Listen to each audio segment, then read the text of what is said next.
ओम नमो नारायणाय। ओम नमो भगवते वासुदेवाय।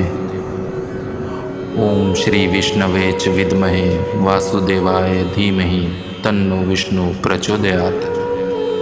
शांताकारं भुजंगशयनं पद्मनाभं सुरेशं विश्वाधारं गगनसदृशं मेघवर्णं शुभांगं लक्ष्मीकान्तं कमलनयनं योगिभिर्ध्यानगम्यं वन्दे विष्णु भवभयहरं सर्वलोकैकनाथं।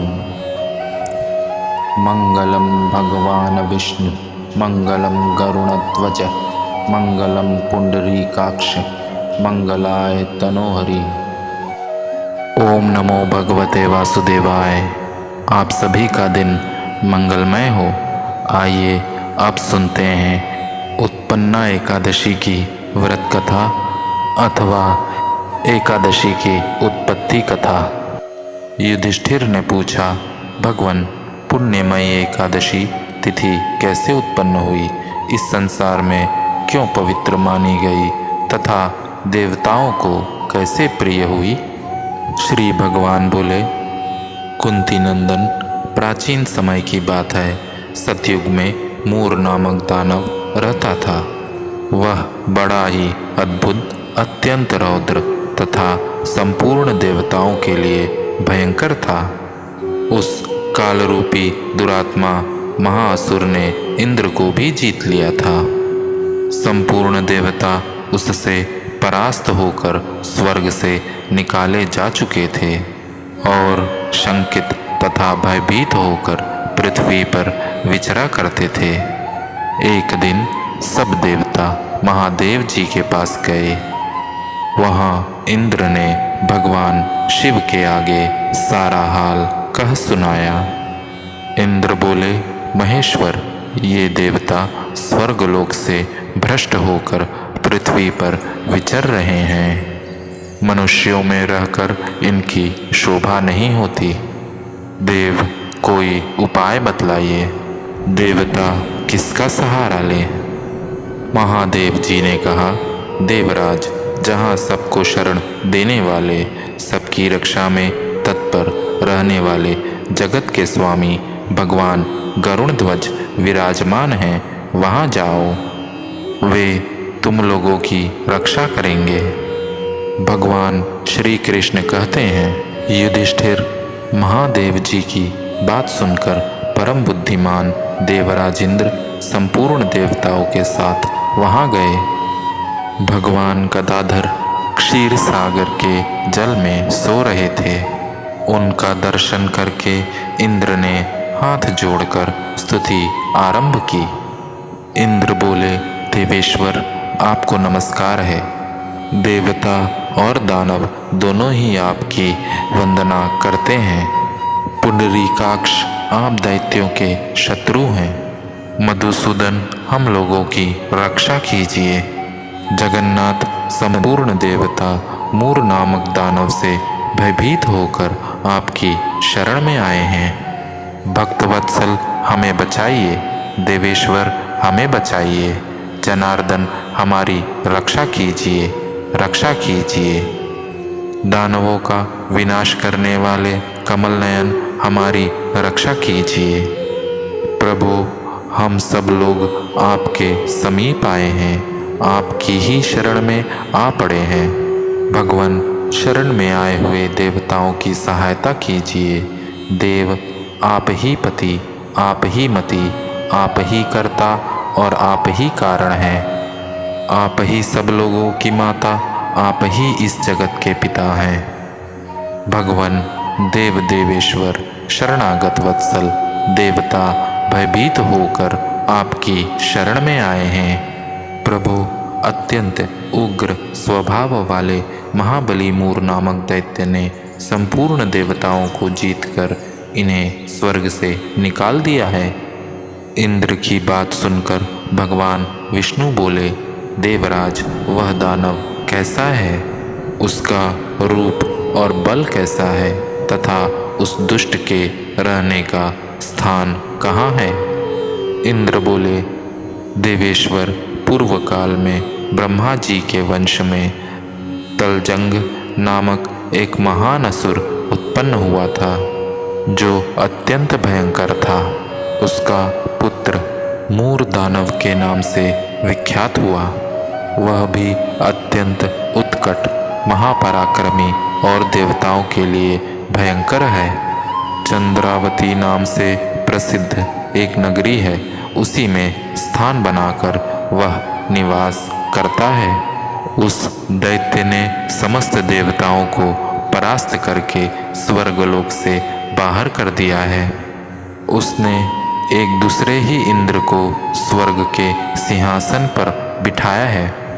अग्नि, चंद्रमा, सूर्य, वायु तथा वरुण भी उसने दूसरे ही बनाए हैं। जनार्दन, मैं सच्ची बात बता रहा हूँ, उसने सब कोई दूसरे ही कर लिए हैं। देवताओं को तो उसने प्रत्येक स्थान से वंचित कर दिया है। इंद्र का कथन सुनकर भगवान जनार्दन को बड़ा क्रोध हुआ। वे देवताओं को साथ लेकर चंद्रावतीपुर में गए। देवताओं ने देखा दैत्यराज बारंबार गर्जना कर रहा है। उससे परास्त होकर संपूर्ण देवता दसों दिशाओं में भाग गए हैं।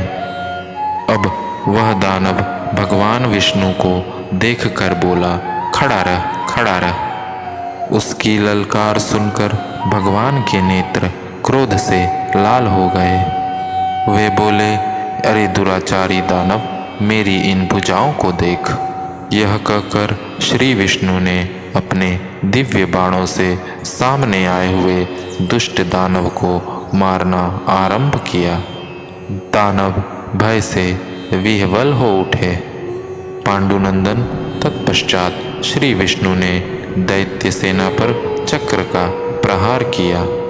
उससे छिन्न भिन्न होकर सैकड़ों योद्धा मौत के मुख में चले गए। इसके बाद भगवान मधुसूदन बद्रिकाश्रम को चले गए। वहाँ सिंहावती नामक गुफा थी जो 12 योजन लंबी थी। पांडुनंदन, उस गुफा में एक ही दरवाजा था। भगवान विष्णु उसी में सो रहे थे। दानव मूर भगवान को मार डालने के उद्योग में लगा था। वह उनके पीछे लगा रहा। वहां पहुंचकर उसने भी उसी गुफा में प्रवेश किया। वहां भगवान को सोते देख उसे बड़ा हर्ष हुआ। उसने सोचा, यह दानवों को भय देने वाला देवता है, अतः निस्संदेह इसे मार डालूंगा। युधिष्ठिर दानव के इस प्रकार विचार करते ही भगवान विष्णु के शरीर से एक कन्या प्रकट हुई जो बड़ी ही रूपवती, सौभाग्यशालिनी तथा दिव्य अस्त्र शस्त्रों से युक्त थी। वह भगवान के तेज के अंश से उत्पन्न हुई थी। उसका बल और पराक्रम महान था। युधिष्ठिर दानवराज मूर ने उस कन्या को देखा। कन्या ने युद्ध का विचार करके दानव के साथ युद्ध के लिए याचना की। युद्ध छिड़ गया। कन्या सब प्रकार की युद्ध कला में निपुण थी। वह मूर नामक महान असुर उसके हुंकार मात्र से राख का ढेर हो गया। दानव के मारे जाने पर भगवान जाग उठे। उन्होंने दानव को धरती पर पड़ा देख पूछा, मेरा यह शत्रु अत्यंत उग्र और भयंकर था, किसने इसका वध किया है? कन्या बोली, स्वामिन, आपके ही प्रसाद से मैंने इस महादैत्य का वध किया है।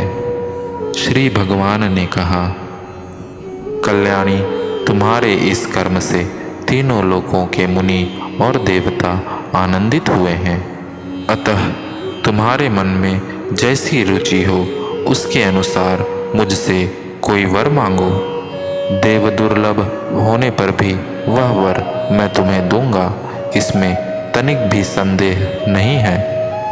वह कन्या साक्षात एकादशी ही थी। उसने कहा, प्रभु, यदि आप प्रसन्न हैं तो मैं आपकी कृपा से सब तीर्थों में प्रधान, समस्त विघ्नों का नाश करने वाली तथा सब प्रकार की सिद्धि देने वाली देवी हों। जनार्दन, जो लोग आप में भक्ति रखते हुए मेरे दिन को उपवास करेंगे, उन्हें सब प्रकार की सिद्धि प्राप्त हो। माधव, जो लोग उपवास, नक्त अथवा एक भुक्त करके मेरे व्रत का पालन करें, उन्हें आप धन, धर्म और मोक्ष प्रदान कीजिए। श्री विष्णु बोले, कल्याणी, तुम जो कुछ कहती हो वह सब पूर्ण होगा। भगवान श्री कृष्ण कहते हैं, युधिष्ठिर, ऐसा वर पाकर महाव्रता एकादशी बहुत प्रसन्न हुई। दोनों पक्षों की एकादशी समान रूप से कल्याण करने वाली है। इसमें शुक्ल और कृष्ण का भेद नहीं करना चाहिए। यदि उदय काल में थोड़ी सी एकादशी, मध्य में पूरी द्वादशी और अंत में किंचित त्रयोदशी हो तो वह त्रिस्पर्शा एकादशी कहलाती है। वह भगवान को बहुत ही प्रिय है। यदि एक त्रिस्पर्शा एकादशी को उपवास कर लिया जाए तो 1,000 एकादशी व्रतों का फल प्राप्त होता है तथा इसी प्रकार द्वादशी में पारण करने पर 1000 गुना फल माना गया है। अष्टमी, एकादशी, षष्ठी, तृतीया और चतुर्दशी ये यदि पूर्व तिथि से विद्ध हो तो उनमें व्रत नहीं करना चाहिए। परिवर्तनी तिथि से युक्त होने पर ही इनमें उपवास का विधान है। पहले दिन में और रात में भी एकादशी हो तथा दूसरे केवल प्रातः काल एक दंड एकादशी रहे तो पहली तिथि का परित्याग करके दूसरे दिन की द्वादशी युक्त एकादशी को ही उपवास करना चाहिए। यह विधि मैंने दोनों पक्षों की एकादशी के लिए बताई है। जो मनुष्य एकादशी को उपवास करता है वह वैकुंठ धाम में, जहाँ साक्षात भगवान गरुड़ ध्वज विराजमान हैं, जाता है। जो मानव हर समय एकादशी के महात्म्य का पाठ करता है उसे 1000 गोदान के पुण्य का फल प्राप्त होता है। जो दिन या रात में भक्ति पूर्वक इस महात्म्य का श्रवण करते हैं वे निस्संदेह ब्रह्म हत्या आदि पापों से मुक्त हो जाते हैं।